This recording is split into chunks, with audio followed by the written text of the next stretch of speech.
So in PlayStation's recent State of Play, we got to look at the next big Sonic game to be released, Sonic X Shadow Generations.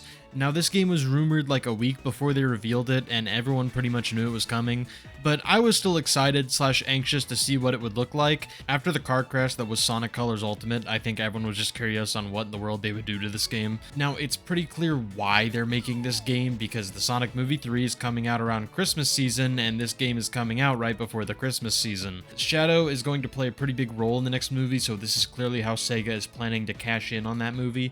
Now, Sonic Generations is a pretty special game to me. It was one of the Sonic games I had earlier in life on the PS3, and I remember having tons of fun playing this game despite never getting past the Chaos boss fight. Around COVID time, I got the game on PC and really realized what made this game so special.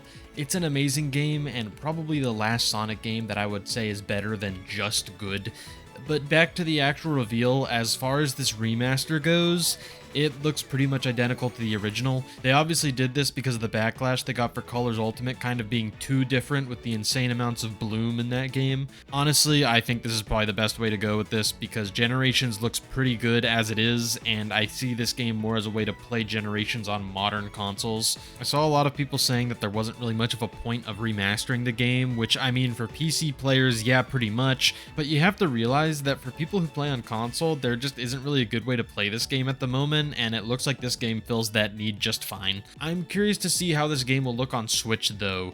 You would think that the game would have no problem running on it since it's a PS3 and 360 game, but Sega proved that they have the power to make a Wii game run at 30 FPS on the system with the last remaster, so who knows. But onto what is probably the most interesting thing here, we have the new Shadow content. Now, I think the jury is still out on whether or not this will be as quality as the Generations levels.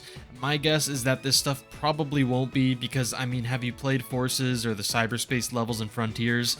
Sonic Team has definitely lost their edge when it comes to making actual levels, which is both sad and kind of weird considering that that should be like their main job. But I'm not going to criticize too much because, I mean, we've barely seen anything yet. My brain is kind of just wired to have a positive initial reaction to like anything unless I'm really disappointed. So from what we've seen so far, I'm pretty excited. From what the trailer shows, and just me guessing a little bit, I think this Shadow mode is going to kind of be the same concept of Generations story, but just with Shadow instead of Sonic. In Sonic Generations, you go through levels that are important to Sonic's history, and I think in this game we will be going through levels that are important to Shadow. That's why we're seeing the one level from SA2 I forgot the name of, the alien guy from Shadow the Hedgehog, and BioLizard. I really like that they are referencing Shadow the Hedgehog of all games. Look, that game is a piece of crap, and I absolutely love it.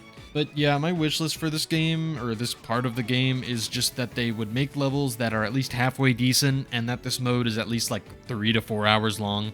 I really don't think these new levels will be as good as the normal Generations levels, but I would like them to be at least better than the last few games. As far as the length, I know 3 to 4 hours does not sound that long. Generations was never that long to begin with either, so I think something around this length would feel like a substantial amount of new content when compared to the main game.